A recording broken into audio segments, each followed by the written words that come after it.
Effectiveness of cervical spine manipulation for acute neck pain. Given the rare risk of associated vertebral basilar stroke and manipulation, some might still argue that unless it's effective, it should be avoided. This is a rational argument for those patients who fear this very rare event. However, it's often stated by medical doctors to their patients that there is no evidence of benefit from cervical manipulation for neck pain or headaches. And they fail to mention or perhaps recognize the critical error in their cause and effect assumption.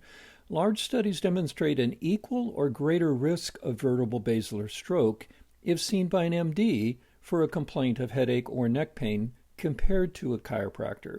So the choice is actually not one of increased risk, but only of effectiveness.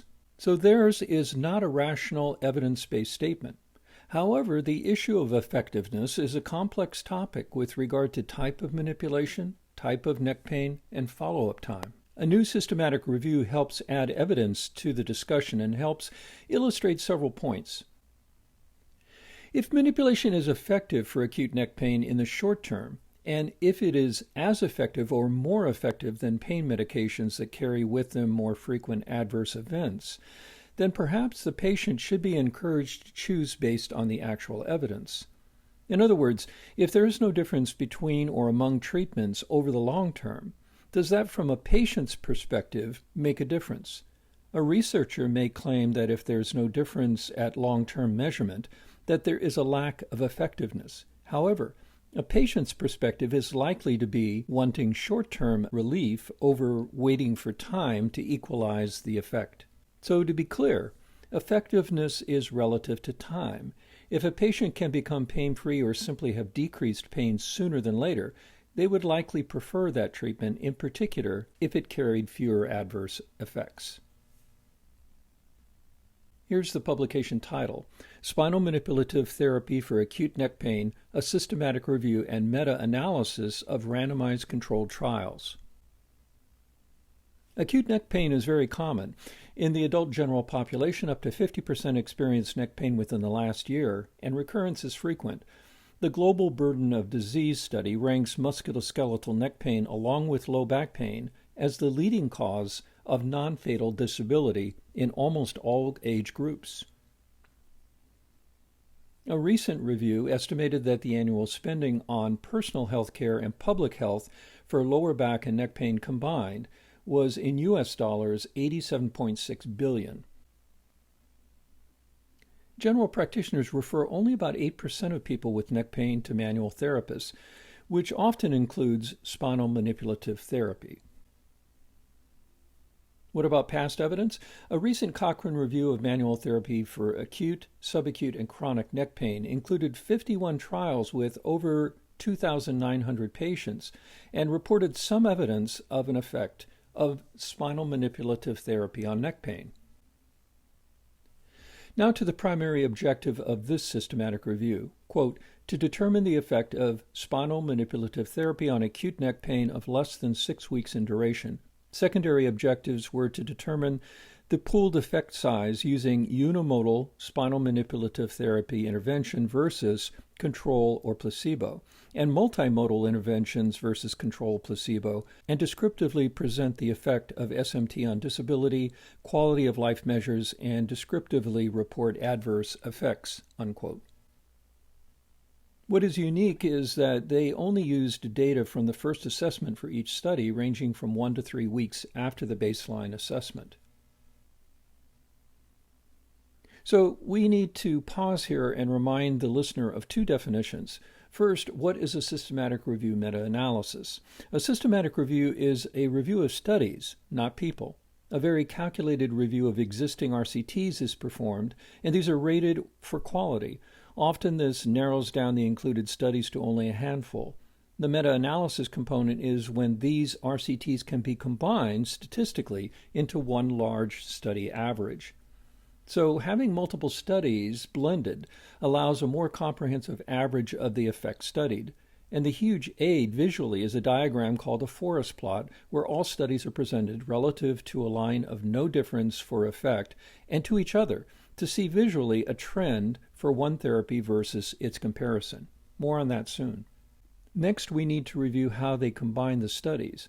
Given multiple studies have to utilize the same outcome measure to be statistically combined but don't often, what is needed is a conversion factor that takes different outcome measurement approaches and converts them into a standardized value. Thinking of it similarly to taking different currencies and converting them to a single currency. Then differences are calculated using this new metric. This is called a standardized mean difference. What's important to note is that what you measure, such as pain, is now no longer represented by that number. What is now represented is how big an effect there is between groups based on threshold values of small, moderate, or large effect. Here is the legend for the numbers that represent the standardized mean difference. Note that it doesn't matter whether they are positive or negative per se. For these researchers in this study, they choose the following category thresholds. 0.2 to 0.5 as a small effect, 0.5 to 0.8 as medium, 0.8 to 1.3 as large, and greater than 1.3 as very large. The studies were conducted in Australia, Spain, and the USA, and published from 2005 to 2013. The interventions were conducted by physiotherapists or osteopaths, except one study which recruited through 12 private physiotherapy, chiropractic, and osteopathic clinics combined.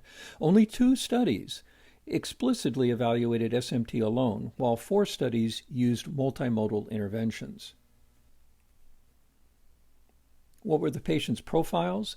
The patient's mean age was 34.3 years, a mean acute neck pain duration of 20 days, and a mean pain intensity of 5.3 on a 10-point scale. The results? Neck pain intensity was statistically significant between the 2 treatment groups in 5 of the 6 studies favoring SMT compared to other treatments.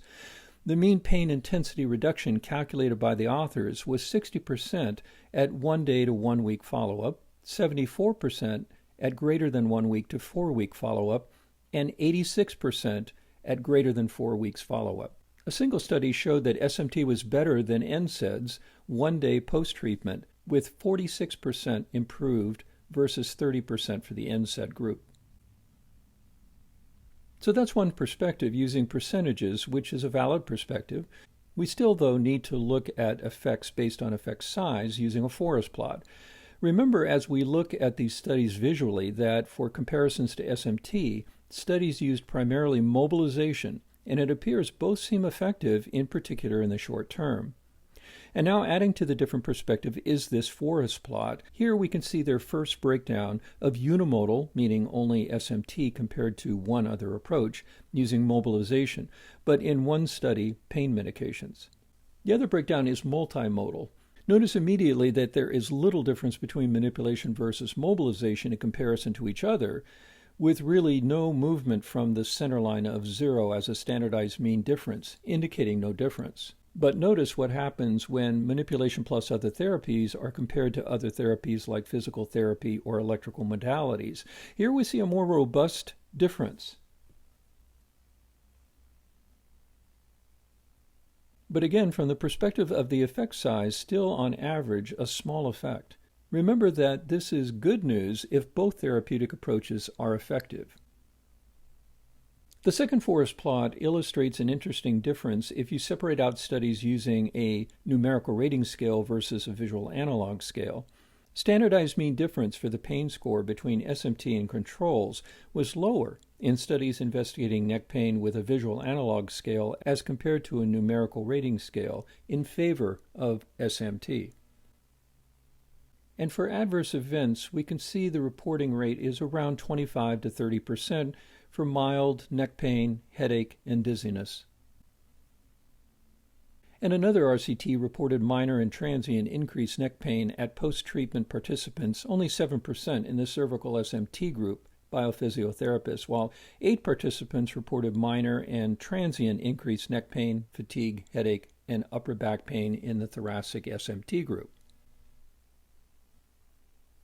Remember, we mentioned that a past systematic review was performed. This Cochrane review concluded that for acute and subacute neck pain, multiple sessions of cervical SMT were more effective than medications in reducing pain and improving function at immediate and long-term follow-up. but produced similar changes in pain, function, and quality of life when compared to multiple sessions of cervical mobilization at intermediate, short, and intermediate term follow-up.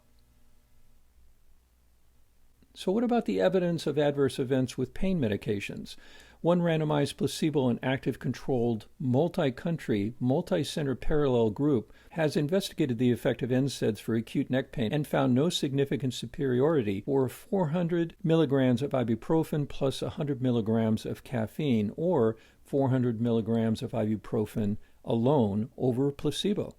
NSAIDs have frequent adverse events such as abdominal pain, diarrhea, edema, dry mouth, rash, dizziness, headache, tiredness, etc.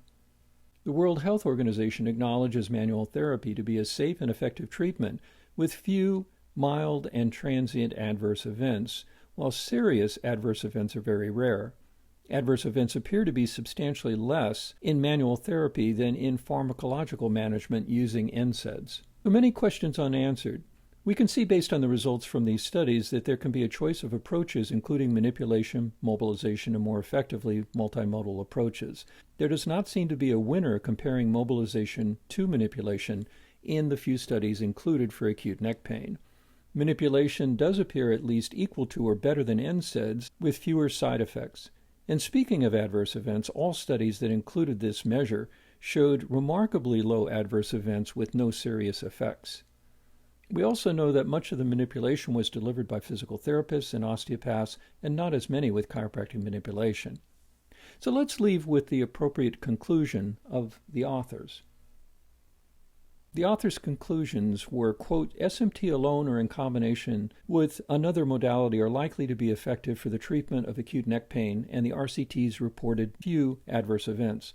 However, due to the large heterogeneity of the included RCTs, small sample sizes, lack of blinding, and unanswered placebo effects, future, more robust RCTs are required for firm conclusions, unquote.